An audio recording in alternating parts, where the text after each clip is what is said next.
There's no way you're going to be the absolute best senior in the world. You're just going to be the best you that you can be. So it's been a while. It has.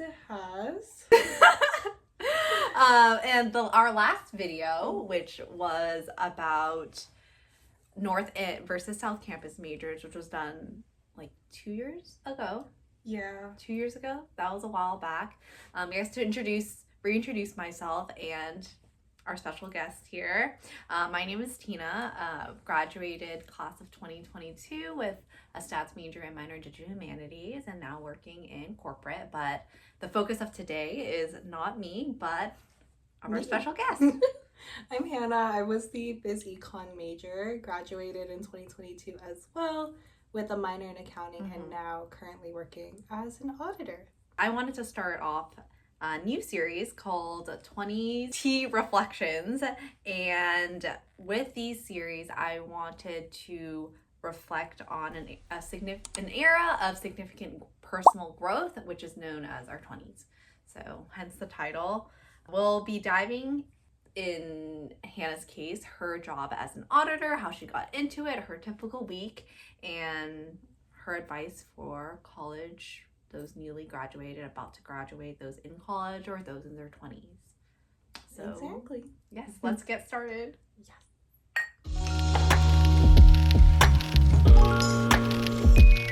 So, Hannah, you graduated as a business econ major back in 2022, and you're now working full-time as an auditor. I am. That is so true.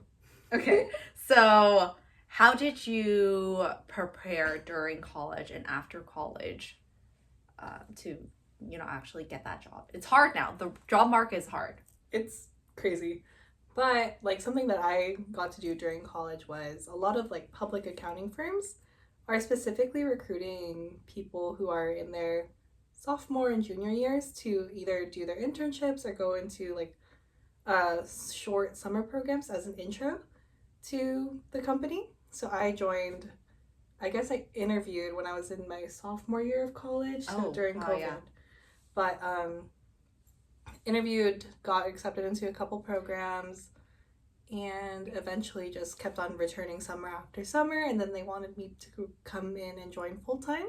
So I've kind of had this job secured for a while. And it's a pretty similar path that a lot of my coworkers actually followed too. But some did go into recruiting, I guess, fall of their senior year as well. So you did have an internship then beforehand. So you'd had the experience. Would you say it was hard getting that internship or having UCLA as this #1 public university and this name on your resume, that really helped you get in front of the recruiter and the actual hiring manager? Or did that not really make a difference?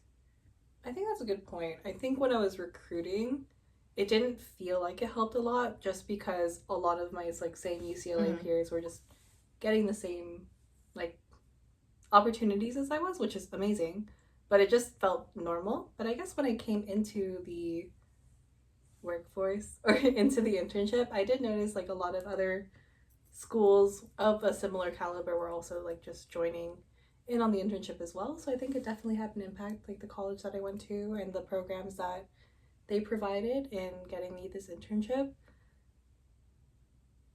So I guess speaking of programs, what programs specifically at UCLA would prepare a student who are or preferably a student at UCLA, for instance, to get into that field? So what would be your advice to those currently at UCLA? For those currently at UCLA, I would say definitely take advantage of the different societies that we have.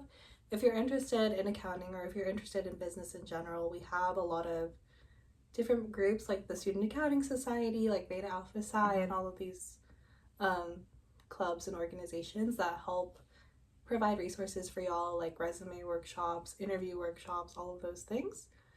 Student Accounting Society actually hosts a program called Meet the Firms, where you're able to kind of go around, hand your resumes out to different firms, kind of get to know the people who are currently working there. to kind of pick up on the vibes of the public accounting company or the private industry company that you're looking to join. I remember as your roommate when you had gone to meeting the firms and you were dressed in like the business casual. That was crazy. Yeah, that was crazy. It was a while back, but it was crazy. How about those who are not at UCLA? What would be your advice to them? For those not at UCLA, a lot of times those same programs will be happening at your colleges too. Meet the Firms happens at a bunch of different places. Like, I know I've been recruiting at a couple different like universities are going to have these programs for you. And if your university isn't, one thing that I would always recommend doing is reaching out to people who either already work at the company that you're aiming to work at, seeing or like researching them on LinkedIn if they go to the same place as you do, or they graduated from the same place that you're currently going to, that's already a connection you have. It's always good to like kind of just make conversations happen, whether that's like through your own willpower or through a student-run org. That's like, I guess, the importance of like building those relationships and those connections earlier on. Would you say the connections you built during your internship then helped land that like full-time position? Because I'm sure not everybody maybe within your like internship cohort were converted to full-time. Luckily, at the time that I was being hired, a lot of the interns were just going to be automatically accepted full-time. Oh, nice. That was like a typical practice back then, as long as you didn't like majorly mess up. But I guess nowadays what I notice with the interns that I've gotten the chance to work with, they're really trying to make an effort to get to know people who are outside of their main like working team. They're really attending those intern networking events. They're like trying to get to connect with other staff members and other seniors who, I guess when I was being reached out to like that, I always love to kind of help bring them up. So it is important nowadays to make sure you're like going out there, putting yourself out there and talking to people, showing off your, what's it called? Your characteristics, like your personality, because that's really what's going to get you into the job outside of having the basic skills that you need. How did you build up like that confidence? I feel that, I don't know, as someone who's like freshly like straight out of college, you know, all the people you've really interacted with are not those in like the working field, like not those who have had like an extensive amount of experience. So now having to like adjust to how you communicate your language, how you present yourself, it's different. So how did you adjust, and what kind of methods or techniques did you use to get adjusted? To get adjusted, it actually like, it was kind of difficult to shed some of like the college languages, you know, like the, oh my god, I'm studying, I'm dying. Instead of that, it's kind of recognizing that you don't have to be too stiff whenever you're communicating with other professional workers. One, because a lot of the people that you're going to be working with, at least in public accounting, are going to be around your age. Like a lot of people that I met are also just recent college grads. My managers are maybe in their early 30s or in their late 20s. It's nothing like absolutely crazy that you have to change everything about yourself for. It's important, I guess, when you're communicating with them that, yeah, you're not cursing every now and then, or you're not like saying random slang words that they're probably not going to understand due to generational differences. But as long as you're just, you know, still being yourself, just in a nicer way. Yeah, or like in a professional setting. Right. Because you mentioned like, oh, you had like Meet the Firms, you had all like these workshops and having these organizations, so they had probably a lot of maybe practical sessions for you to gain those skills, and they probably had industry experts sharing their knowledge too. Yeah, definitely. That's why definitely like join those if you can, or at least join the workshops. You don't have to always attend every single meeting, but definitely attend the ones that you find will be beneficial for you in the areas that you feel that you may be lacking in. And speaking of meetings, how is your week to week, like day to day, like as an auditor? So it's changed a lot. Since I graduated, I went in as a first year second year, and then my firm, we promote upon a person's like start of their second year, kind of. Well, start of their third year, my bad. So I'm now acting as a senior. So my day-to-day typically does consist of things like status meetings, preparing work papers, reviewing work papers, kind of doing more difficult handling more difficult accounting topics, while also managing project plans, managing my staff members, and communicating to the managers and the partners on the team, like what's going on, communicating with the client. It's a lot of talking, a lot of Excel work, and a lot of like research. Interesting. I would say. Okay, so a lot of research, Excel work, like that project management, and also more of like the accounting basics, like that maybe mathematical knowledge a little bit, but more like basic skills. Out of all those skills, which would you say was hardest for you to kind of like learn? The hardest for me to learn was actually like project management. Interesting. Okay. Like the accounting standards and stuff are the things you learn in school, the things that you can easily, or not necessarily easily, but you'll be able to research them in some shape or form and get your answer. With project management, it really just depends on who you're working with and what your team style is and what you think is most effective for you. Like, how are you going to make sure that the 2 first years who are just like still learning what they need to do, that they're on track and that they have their questions answered and that they, have what they need to succeed in their roles? How do you do that while making sure that everything is still going up to your managers on time for them to look at stuff, for their questions and all of that?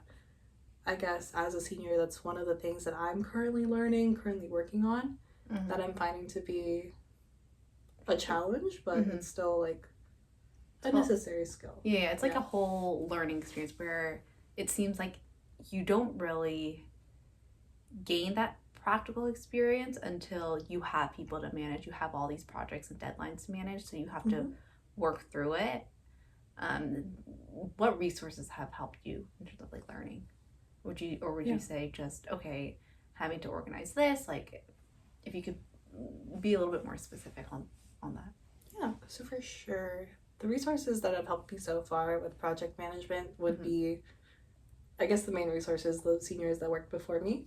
So when I was a staff member, I had stellar seniors who were just like on top of their game, who knew what they needed to do, who like had whole project plans made for the entire audit, which is, sometimes for the entire year.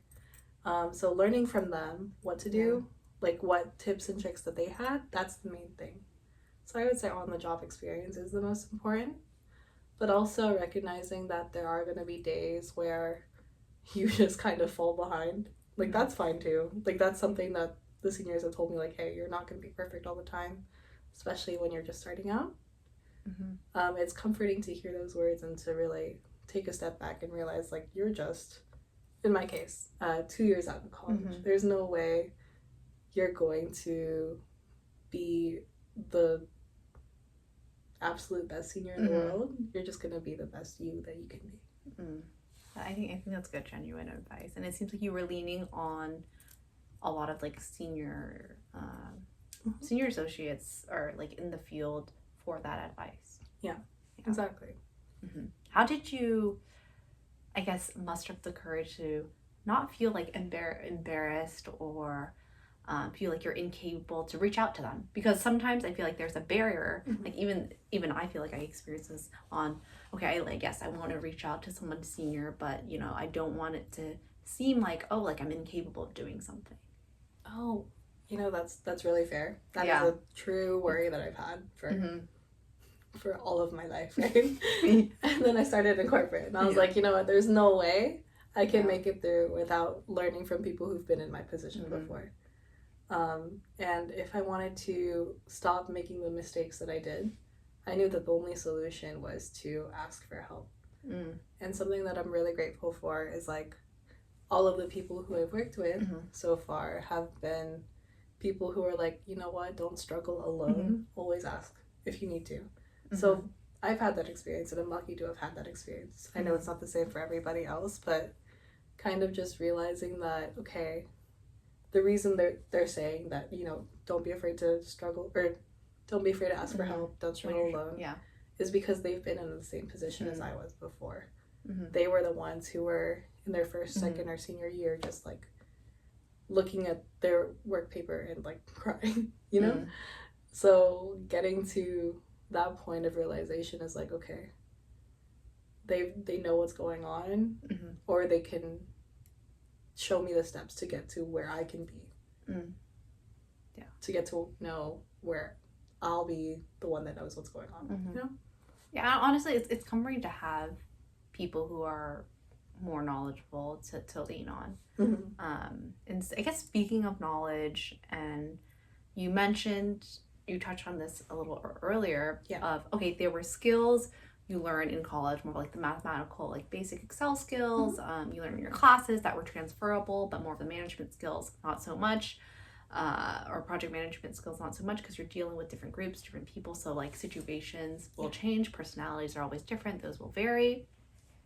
But what, I guess, work that was taught in school, what other things, what is similar to what you currently do, besides that basic Excel skill? Aside from basic Excel skills, in audit, what you really need is accounting knowledge. So I would say like everything that I learned in my intermediate, basic, and advanced accounting courses are still applicable to what I'm doing today. They're really helpful in like kind of figuring out, okay, this is when revenue should be recognized. This is when leases should be amortized or whatever. Like all of these little like facts and tidbits that you kind of learn throughout your courses on how to calculate, or how to identify the certain characteristics and qualities of this transaction. That'll be like the useful knowledge, but it's just like interesting that not all of my classes were applicable, right? Like I didn't go into tax, so I didn't really need my taxation classes. It's useful for my personal income taxes, sure, but aside from that, you know, some classes were useful, some classes were just interesting. Okay, and speaking of classes, I'm sure you had also like a fair amount of trainings on the job. Yes. So out of, you know, the trainings you've had on the job, what would you say that you have learned like the most in terms of, you know, whether it be your personal growth, or in this case your career growth? Oh, okay. I guess when I was first starting out, we had this training conference thing where we would spend, I think, a week in a local office and just like learn to work together with our other first year cohorts. And that was really helpful to me to like, well, one, I got to network with people, and that was awesome. And I was just like learning about working with different personalities and how that would be the most effective, or how to be the most effective in that way. But we were also learning things just like in general about project management. Actually, they started us off really early in learning how to communicate, putting us into different like simulation type scenarios where, cool. Yeah, it's really fun. We were like kind of pretending to talk to, I think at the time it was like trying to talk to a manager or a senior about like why we were behind on something. So learning how to communicate bad news as opposed to communicating good news. It was like interesting, pretty interesting, like pretty funny. Yeah, because that's very applicable, I think, in a managerial role where you don't want to share and carry those bad news, but you have to. You're obligated to. So how do you actually communicate it in a way where it's going to be helpful to, you know, who you're overseeing? Yeah, it's funny. I really like soft skill just trainings like that, because it's just like yeah, it's like kind of person. Yeah, and it's like applicable everywhere. Yeah, wherever you go. So we talked a lot about your current day to day, the skills you've learned, what skills were applicable. Now I want to get more into just what from your current work has been the most challenging, besides trying like the project management, the skills. In terms of what's been the most challenging, I would say due to the current economic situation, a lot of changes have happened within the companies or within the industry. I would say even outside of accounting, you'll see it in the news. Like a lot That's of true. tech jobs are being reallocated to different things and all of that. Given the state that we're in, a lot of the companies that are in public accounting have been laying off a lot of their workers. So that's been tough to just that's adjust. that's across a lot of tech companies in general. Like I think the number of layoffs within this year amounting alone were like thousands, right? Like, I mean, who knows, knock on wood, but you know, there might be layoffs coming soon, even like the following year. So yeah, so I guess it's just like that uncertainty and like the connections that I built with like those coworkers, like that kind of being somewhat severed, that's been toughest. Picking up their workload, working overtime, doing all of those things is kind of just a lot, and it's a lot of growing that comes from that. Yeah.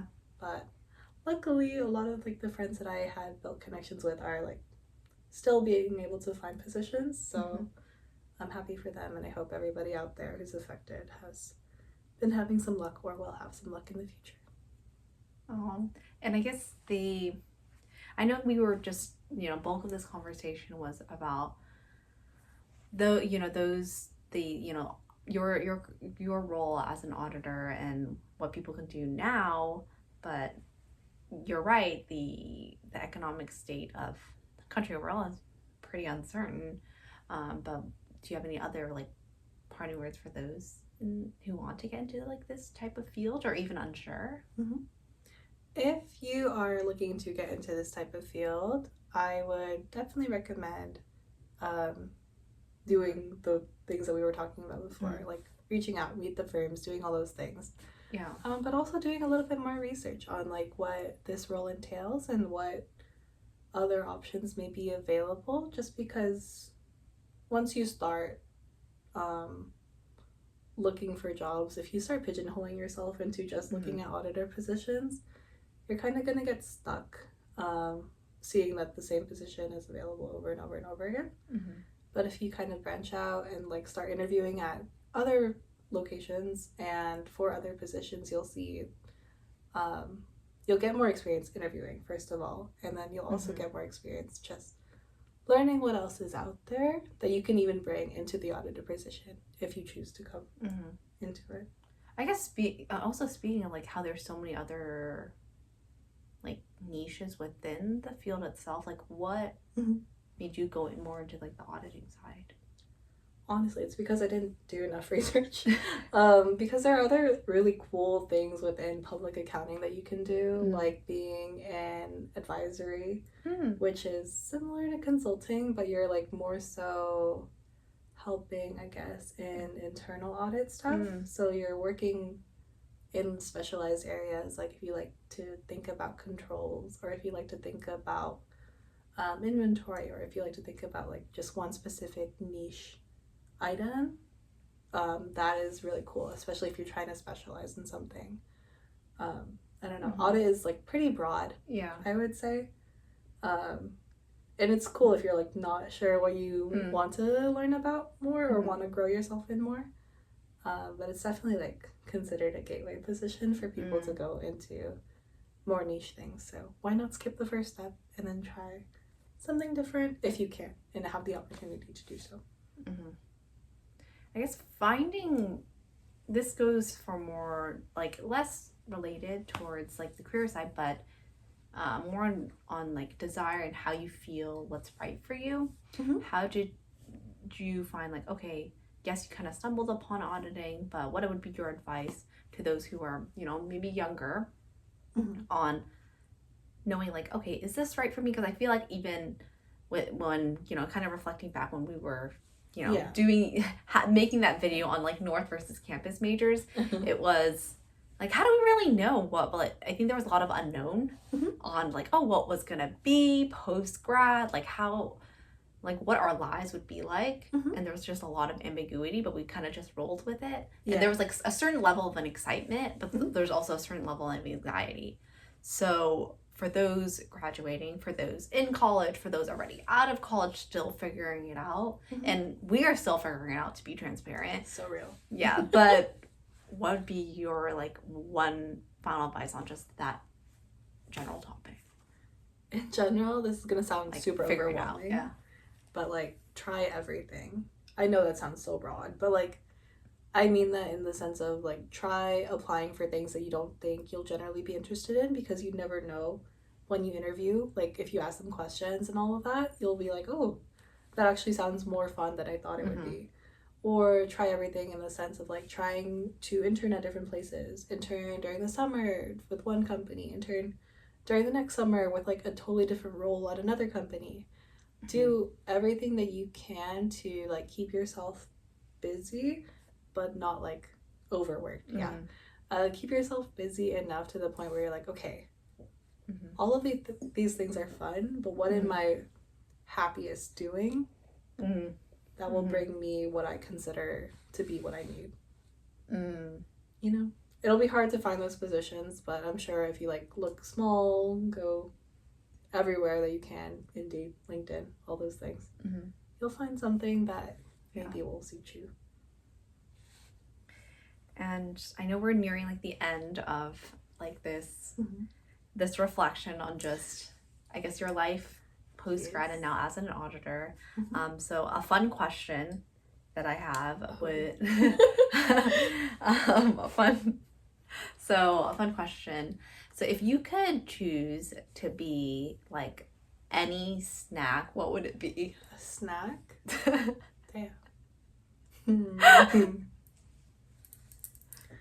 don't know. I think actually I want to be like those chocolate clusters that have like the chips and like pretzels inside, because those are really yummy and like kind of fun, sweet and salty. Okay. Yeah.